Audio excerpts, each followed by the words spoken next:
juntas e estarem unidas uma na outra e assim por diante, né? Então, ele explicou o seguinte: se você faz uma roda de 3 pessoas, por exemplo, 3 pessoas, ele deu uma ilustração muito interessante. E ele até usou o nome de Pedro, Tiago e João, né? Os 3 de mãos dadas, rodando, circulando e tal. De repente, um deles passa para o meio.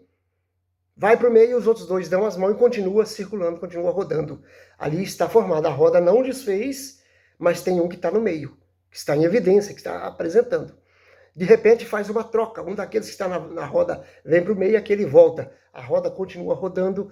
Então ele deu essa explicação. É alguém que estava lá no passado tentando entender as 3 pessoas da Trindade habitar uma na outra, serem intrínsecas, porque são 3 pessoas distintas, separadas, porém com o mesmo pensamento, com o mesmo poder, com a mesma atitude, são unidas, de tal forma que são uma só. Jesus chegou a dizer: eu e o Pai somos um. Pronto. Eu e o Pai somos um. Lá no Velho Testamento a gente encontra Deus falando em Deuteronômio, através de Moisés: ouve, ó Israel, o nosso Deus é o único Deus. Só existe um Deus. Então, se o Jesus falou: eu e o Pai somos um, ele está dizendo: eu sou Deus com o meu Pai. Isso vem vindo assim. Então, veja bem, quando ele dá essa ilustração sobre as 3 pessoas unidas, e de repente uma vai para o meio, depois a outra volta, mas a roda continua girando e uma pessoa está ali, significa o quê? Ele se separou dali, mas a roda não parou. Continuou rodando, continuou agindo, continuou a mesma coisa. Aí ele estava explicando isso porque o teólogo da época que tentou descobrir isso, ou que teve essa revelação de Deus, esse entendimento a respeito das 3 pessoas da divindade, ele estava descobrindo o seguinte: enquanto no Velho Testamento você vê uma manifestação do Espírito de Deus, mas você não vê o nome Jesus, você não vê o Filho de Deus no Velho Testamento. Você vê o Espírito de Deus e você vê o Pai, Deus, o Pai. As menções bíblicas a respeito de Deus estão em torno do Pai e do Espírito Santo. Porém, o Espírito Santo e Jesus Cristo não era conhecido, certo, irmãos? Os servos de Deus, vou dizer assim, do Velho Testamento, ou do Antigo Testamento, eles não tinham uma compreensão exata a respeito do Espírito Santo. Conheciam como o Espírito de Deus, mas não tinha essa visão que nós temos hoje, do Espírito Santo como pessoa, falando, ensinando, agindo, convencendo, conhecendo, amando, testificando, fazendo lembrar, habitando no crente. Eles não tinham essa visão que nós temos hoje. Não tinha. Esses dias eu falei alguma coisa, eu vi que teve alguém que achou estranho, mas é uma realidade. Você, que tem 1, 2, 3, 5, 10 anos de crente, e lê Bíblia, você conhece muito mais, preste bem atenção no que eu vou falar, você conhece muito mais a respeito de Deus do que Abraão. Oh, que isso, Celso? Sim, você conhece muito mais a respeito de Deus, porque você tem uma imensa, uma gama muito grande de literatura, de escritos, de estudos bíblicos, de pregações a respeito de Deus, que Abraão não tinha. Agora, se formos falar de intimidade, talvez eu vá dizer que eu nem posso falar o nome Abraão, porque a sua intimidade com Deus é muito grande. Então ele tinha muita intimidade, ele conhecia Deus pessoalmente, mas a respeito do ser Deus, de quem é Deus, o que Deus faz, o que Deus age, nós temos mais conhecimento. Até porque a própria história de Abraão está na nossa mão, a gente tem esse conhecimento. Então, a pessoa de Jesus e a pessoa do Espírito Santo, lá no Velho Testamento, não era conhecido como a gente conhece hoje. Então, os escritores, os teólogos, os pais da igreja, os irmãos da igreja primitiva, os irmãos do 1º, 2º, 3º século, 4º século, que é um tempo muito difícil, esse pessoal, eles passaram, nós temos aí os pais da igreja que ficaram descobrindo a teologia que nós temos hoje, ela nasceu dali, vem Tertuliano, vem Agostinho e tantos outros daquela época que vem trazendo ensinamentos tremendos para nós. Então, para eles chegar a uma conclusão de que o Espírito Santo é Deus, Deus teve que revelar alguma coisa, e eles trataram muitos assuntos, foram muitas reuniões, muito estudo, e chegaram a essa conclusão. Então, essa questão aí das 3 pessoas agindo na roda e sendo a roda não parando, é uma ilustração que alguém descobriu para entender o seguinte, que no Antigo Testamento, a pessoa que estava sendo vista era Deus, o Pai, mas não se via o Espírito Santo, mas a roda estava girando, certo? O movimento estava acontecendo. A obra estava sendo feita. E agora vem, a partir a partir do nascimento de Cristo, quem vem para o centro? Vem Cristo. A atenção volta-se para Cristo. Mas o Espírito Santo e o Pai estão agindo, certo? E o Cristo sendo o foco. No Antigo Testamento, o foco era o Pai. Nos dias de Cristo, no seu ministério terreno, Cristo era o foco, era a pessoa central. Até porque ele se torna a pessoa central da Bíblia. A Bíblia gira em torno de Cristo. A salvação, a revelação de Deus está em Cristo. Então, veja bem, a partir da morte, ressurreição e ascensão de Cristo, para onde vai o foco? Para quem vai o foco? Esse foco vai para a pessoa do Espírito Santo. Jesus fala assim, eu vou enviar outro Consolador. Certo? Está aqui, está nesse texto aqui. Então, essa palavra pericorese, essa explicação, essa doutrina que faz entender, é um termo teológico que dá um entendimento a respeito de como as três pessoas são três e ao mesmo tempo são uma. Ou seja, estão ligadas, tão unidas que não se separam, a ponto de dizer, somos um, certo? Então, esse é o caso. Agora vem o segundo ponto aí, que fala assim, aí ele me glorificará. Houve uma época em que nós, assembleianos, alguns questionavam a adoração ao Espírito Santo. Eu lembro disso, irmãos. As igrejas, algumas pessoas ensinavam que a gente não devia dar glória ao Espírito Santo. Dar glória a Jesus. Você pode ver que até hoje, normalmente na igreja se diz glória a Deus. Não é assim? Aleluia, glória a Jesus. Glória ao Espírito Santo quase não se ouve. É um hábito, é uma prática que foi se criando. Mas houve um tempo que isso era quase que proibido, né? Ainda é comum, diz aqui que ainda é comum ouvir alguém dizer que o Espírito Santo ele é para glorificar. Mas, na verdade, ele é aquele que é para ser adorado porque ele é Deus. Ele é Deus. Certo, irmãos? Então, veja bem. O Espírito Santo não deve ser adorado porque ele glorifica a Cristo. Tal argumento é equivocado, pois o Pai glorifica também o Filho. E nem por isso diz que o Pai não deve ser adorado. Se o Espírito é Deus, logo pode ser adorado. Do contrário, seria um Deus de segunda categoria. E isso não existe na fé cristã. Semideus não existe. Existe um Deus só. Então, se o Espírito é Deus, ele pode ser adorado, ele deve ser adorado. Benihim escreveu um livro, Bom Dia, Espírito Santo. Né? Tem coisas tremendas ali. A gente deve, irmãos, orar ao Pai, ao Filho, ao Espírito Santo. É bom até lembrar isso aqui. Oração, a gente precisa ter um certo cuidado com a forma que a gente ora. Certo? O assunto parece que foge um pouquinho, mas a gente está falando assim e vem uma palavra e vamos falar aquilo que Deus está tocando no coração. Quando você vai orar, Jesus chegou a dizer que a gente não recebe alguma coisa que a gente pede mal. Mas Jesus falou que tudo que pedirdes ao Pai, presta atenção. Jesus disse assim, tudo que pedirdes ao Pai em meu nome, recebereis. Nós temos que pedir em nome de Jesus. A oração deve ser feita em nome de Jesus. Às vezes as pessoas criam o hábito de orar e terminar a sua oração e dizer assim, Pai, eu te peço em nome do Pai, do Filho e do Espírito Santo. Analise a expressão. Eu não estou criticando, eu estou tentando ensinar alguma coisa que eu acho correta. Pai, eu te peço em nome do Pai, do Filho e do Espírito Santo. Fica meio pobre essa expressão, não fica? Um português estranho, até parece que existe uma quarta pessoa. Eu te peço em nome do Pai, do Filho e do Espírito Santo. Não, Pai, eu oro em nome de Jesus. Você pode pedir ao Pai, você pode pedir ao Filho, você pode pedir ao Espírito Santo. Não falou aí? É ele que concede o dom, é ele que dá o dom. Vai estar falando daqui a pouco. Tudo é ele que faz.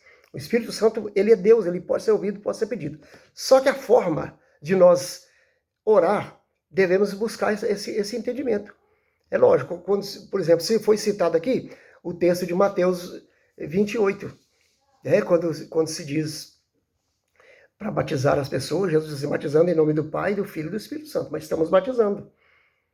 Existem pessoas que fazem uma guerra tremenda em cima disso, e quando vão batizar alguém, não usa só essa expressão.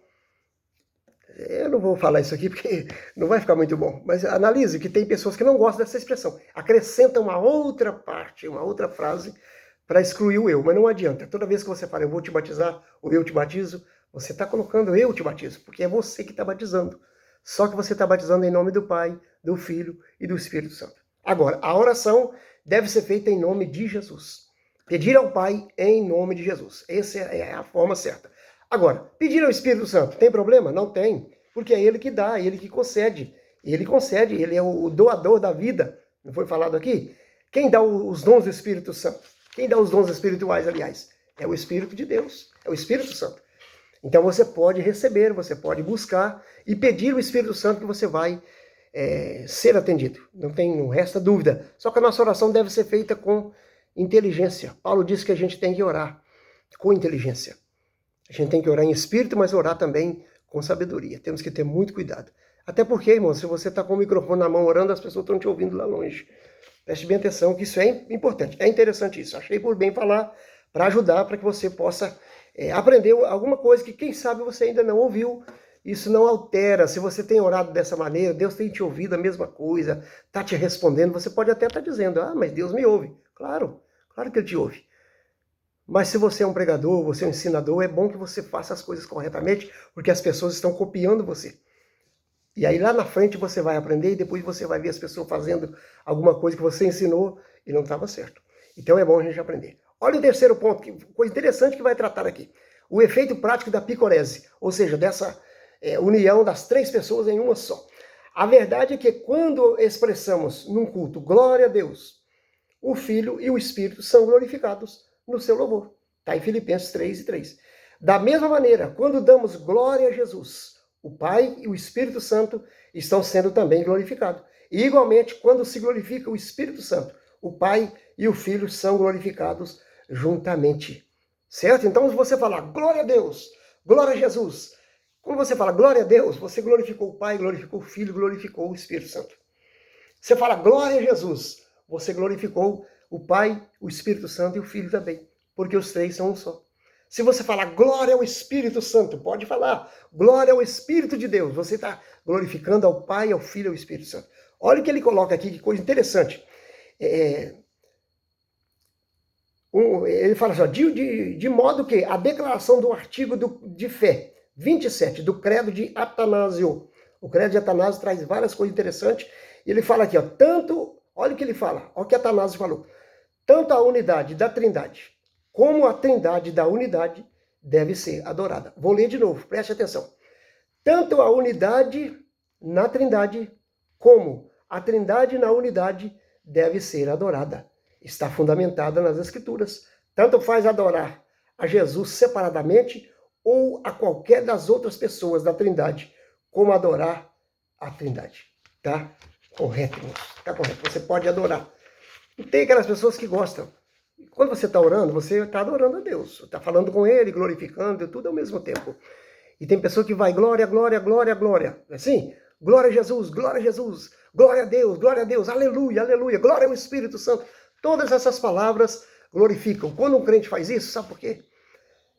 Um pouco costumo dizer assim, quem tem glória dá glória. Eu não sei se eu tenho glória para dar, mas quem sabe dar glória, dá glória. Quem sabe dizer glória, deve dar glória para Jesus. Porque ele merece toda a glória. O Pai, o Filho e o Espírito Santo. Então, segundo o credo de Atanásio, tanto a Trindade, olha como que ele fala, tanto faz adorar a Jesus. Tanto faz adorar a Jesus separadamente ou a qualquer das outras pessoas da Trindade, como adorar a Trindade. Tanto faz você adorar o Pai, o Filho e o Espírito Santo, são as pessoas que recebem e pode ser adorado, na verdade. O que não se deve, não se pode, é antibíblico, não devemos adorar anjos. Anjo não se deve ser adorado. O assunto é esse, mas adorar ao Pai, ao Filho e ao Espírito Santo. Você tem liberdade, irmão, na oração. Num culto, por exemplo, o pregador está pregando, ou alguém está cantando. Nós estamos falando de um movimento pentecostal, lógico.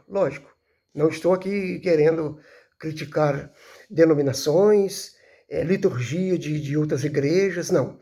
Mas na nossa liturgia assembleiana, ou no meio pentecostal, que o assunto aqui é pentecostalismo, nós sempre estamos falando, aleluia, glória a Deus. E olha que é difícil quando você está numa igreja que você não ouve isso.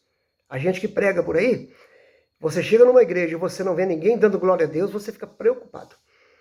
O crente que está no culto, mas sentado o tempo todo e não fala um aleluia, não fala um glória a Deus, não fala nada, ele traz preocupação. O crente precisa, num culto, ou cultuar, é prestar um serviço, é adorar a Deus. Agora você vai e senta lá, cruza os braços assim, fica quietinho, às vezes fecha o olho, fica de cara feia, não está gostando da mensagem, do hino. Não, nós precisamos, ainda que a gente não esteja gostando de alguma coisa, mas Deus deve ser adorado. Vamos adorar ao Senhor. Falar aleluia, falar glória a Deus, isso é importante. É claro que, ouvindo a mensagem, a gente precisa ter ética, a gente precisa ter controle. Paulo disse que o espírito do profeta, não o Espírito Santo, não. O espírito do profeta está sujeito ao profeta.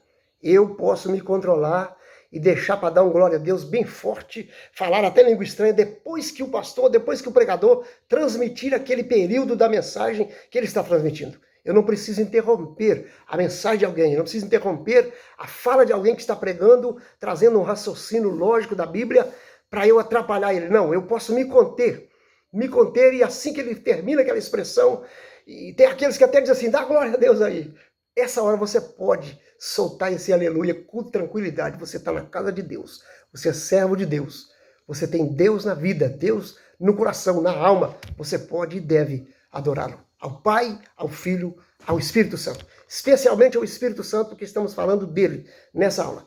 Adorar o Espírito Santo não é pecado. Já foi um tempo de preocupação nos nossos ensinadores do passado, mas hoje isso é muito claro nos nossos estudos, na nossa teologia, e a gente aprendeu que o Espírito Santo deve ser adorado como Deus, porque ele é Deus.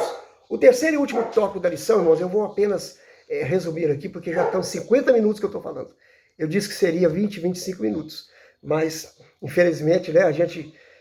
Aliás, não vou dizer infelizmente, eu vou dizer felizmente, Deus dá pra gente a palavra. Seria até pecado, eu diria, dizer infelizmente a gente fala muito, não. Eu estou falando, eu entendo, eu sinto que eu estou falando direcionado por Deus, abençoando a sua vida. Caso você não possa ouvir todo o vídeo, você ouve depois de outra vez, certo? Ouve um pouco, não tem problema, mas Deus está me dando uma mensagem, eu preciso transmitir essa mensagem porque as pessoas precisam aprender. Nós temos aqui um quarto ponto desse tópico, que fala sobre a consubstancial com o Filho. Consubstancial quer dizer da mesma substância. O Senhor Jesus prometeu enviar o Consolador e o identifica com o Espírito Santo. Mas aquele Consolador, o Espírito Santo, que o Pai enviará em meu nome. A nossa leitura em classe está esse texto. Jesus falou assim, ó, eu não vos deixarei órfão, enviarei outro. Quando ele fala outro Consolador, está sugerindo a ideia de alguém igual a ele. Se ele dissesse, eu enviarei um Consolador, estava falando assim no imaginário, alguma coisa que não se sabia de onde vinha. É artigo indefinido. Mas aí ele fala outro, quando ele fala outro, ele está dizendo de alguém que já está presente. Esse alguém era ele, porque ele era o Consolador. No momento era ele que consolava, era ele que ensinava, era ele que atendia as necessidades do povo, da igreja inclusive. Então ele está dizendo, vou enviar outro Consolador, o Espírito de verdade que o mundo não pode receber. Irmãos, tem alguns movimentos aí fora que diz que é o Espírito Santo. Tome muito cuidado.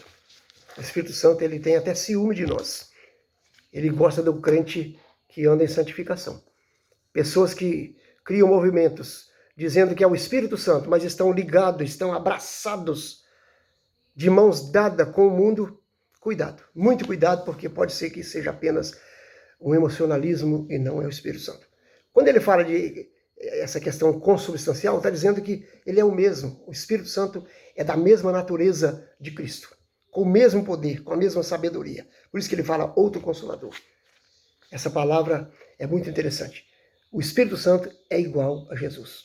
Ele estava dizendo, eu vou enviar outro Consolador igual a mim, alguém que vai consolar. E ele ficará convosco todos os dias. E diz assim, ó, e vos fará lembrar de tudo que eu vos tenho dito. Vamos para o derradeiro tópico aqui, para a gente terminar. Olha bem, o Espírito Santo age no mundo e no ser humano. O primeiro ponto fala dele agindo no mundo. A atuação é visível, a começar pela criação e preservação do planeta Terra. Diz o primeiro versículo de Gênesis, o versículo 2, que o Espírito de Deus se movia sobre a face das águas. Esse assunto aqui ele é bastante profundo, vamos dizer assim. e a gente não pode aprofundar nele, vai tomar tempo. Mas desde o início da criação, o Espírito de Deus está agindo. Desde o início, ele está agindo na obra de Deus. Depois ele age no plano divino da salvação. Isso vai ser comentado numa lição futura, com detalhes. Foi o Espírito Santo que conduziu a história da redenção humana por meio da nação escolhida de Israel. Aí você vai ver ele inspirando os profetas, ele capacitando os anciãos para falar nos dias de Moisés, ele capacitando os juízes. Leia o livro de Juízes, você vai ver. Todos aqueles ali, até Sansão, inclusive, com aquelas façanhas todas, eram capacitados pelo Espírito de Deus. Então, na história da redenção, a história da salvação da humanidade, o Espírito de Deus vem agindo na história. Quando chega no período dos profetas, aqueles que profetizaram antes do exílio babilônico, como Jeremias, como Ezequiel e outros, e tem aqueles que são pós-exílio, que também profetizaram, e são todos direcionados, são todos inspirados pelo Espírito Santo. Depois vem o Espírito de Deus agindo na vida humana, o terceiro ponto. O Novo Testamento registra o início da dispensação da plenitude do Espírito, e a nova era começou com a descida do Espírito Santo no dia de Pentecostes. É aquilo que eu falei lá no início, né? Essa descida foi para que ele ficasse conosco para sempre. Foi a promessa que Jesus fez no capítulo 14, versículo 16 de João, que ele ia enviar um Consolador para estar conosco. Nos dias atuais, olha bem, vamos terminar aqui. Nos dias atuais, o Espírito continua atuando na vida dos crentes. Isso pode ser visto por meio do fruto do Espírito, em Gálatas 5. Crente que não produz, pelo menos com menos intensidade, viu, irmãos? Porque, vamos ser bem sinceros, o fruto do Espírito, que é relacionado em Gálatas 5, ele não é um fruto. Aliás, não são vários frutos. É um fruto com nove categorias, 9 aspectos, 9 facetas diferentes, 9 partes. 9 características do cristão ali, do fruto do Espírito. Para você produzir tudo aquilo ali, na íntegra, não é coisa fácil. Não é fácil. Mas pelo menos um pouco a gente precisa ter. A gente precisa ser realista. Esse negócio de ser demasiadamente santo, a Bíblia desaconselha. Tem pessoas que ele se acha quase um Deus. Tem que ter cuidado com isso. Mas a gente precisa produzir os frutos do Espírito. Agora, para a gente produzir o fruto do Espírito, o que Paulo falou ali? Que a gente tem que andar guiado pelo Espírito. Ele diz, se andares guiado pelo Espírito, aí se sois guiado pelo Espírito de Deus, então a gente vai produzir o fruto do Espírito. Então olha bem o que ele termina dizendo aqui.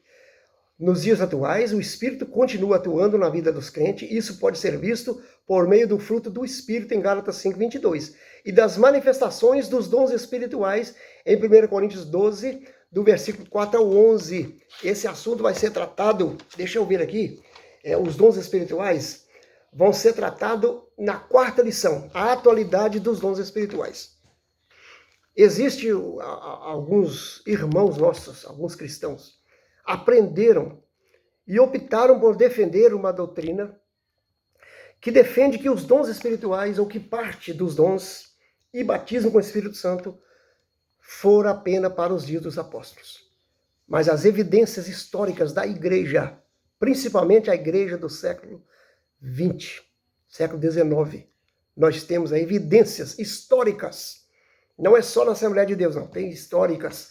Se você está me ouvindo e você é alguém que defende essa doutrina, não aceita, não acredita, não aprendeu e tem dificuldade de aceitar o batismo com o Espírito Santo e os dons espirituais para a atualidade, vá para a internet mesmo. Se você tem a Bíblia, lê a Bíblia, mas você não está concordando ou aprendeu diferente, você não tem esse esclarecimento, pesquisa na internet. Eu vou te dar essa dica. Um documentário chamado Avivamento da Rua Azusa.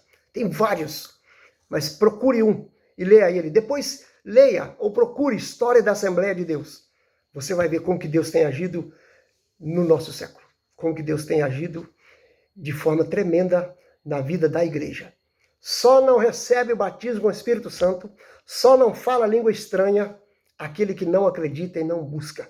Se você acreditar, esses dias eu conversei com um irmão, não é do nosso ministério, ele pertence a um ministério que não defende essa doutrina do pentecostalismo, vamos resumir assim. Mas ele acredita.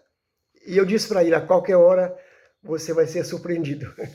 Se você ficar acreditando e começar a buscar, a qualquer hora você vai ser surpreendido, porque foi assim que aconteceu o surgimento da Assembleia de Deus. Os missionários Daniel Berg e Gunnar Vingre vieram para o Brasil para evangelizar e não ensinaram, não fundaram uma denominação. Eles fundaram a denominação Assembleia de Deus, por quê? Porque eles eram batizados com o Espírito Santo e a sua igreja de origem não lhes permitiu falar línguas estranhas na igreja. Não lhes permitiu ensinar o pentecostalismo. E eles então sentiram-se na responsabilidade de abrir o ministério. E abrir o ministério chamado Missão da Fé Apostólica. Por isso que você conhece a igreja chamada Assembleia de Deus da Missão. É a origem do pentecostalismo no Brasil. Qualquer dia a gente fala um pouco mais disso. Eu creio que a gente vai ter lições que vai nos dar espaço para falar isso. Que Deus te abençoe grandemente. São 59 minutos de fala. Eu agradeço a Deus por Ele ter nos dado a palavra e creio que possa ter contribuído para o seu conhecimento. Inscreva no nosso canal aí, para que você nos ajude a levar essa mensagem a mais pessoas, porque se inscrevendo, aumentando o número de inscritos, você já sabe disso. O próprio YouTube, ele divulga, ele transmite a mensagem. Então, é importante você se inscrever e nós vamos estar compartilhando a palavra de Deus. Qualquer dia a gente vai trazer aí, semana que vem, uma mensagem diferente de escola dominical. A gente sempre vai estar postando uma pregação, uma oração e assim, um assunto da atualidade, alguma coisa que merece um comentário bíblico, a gente vai estar tratando com os irmãos. Que Deus te abençoe. Até a próxima oportunidade, em nome de Jesus.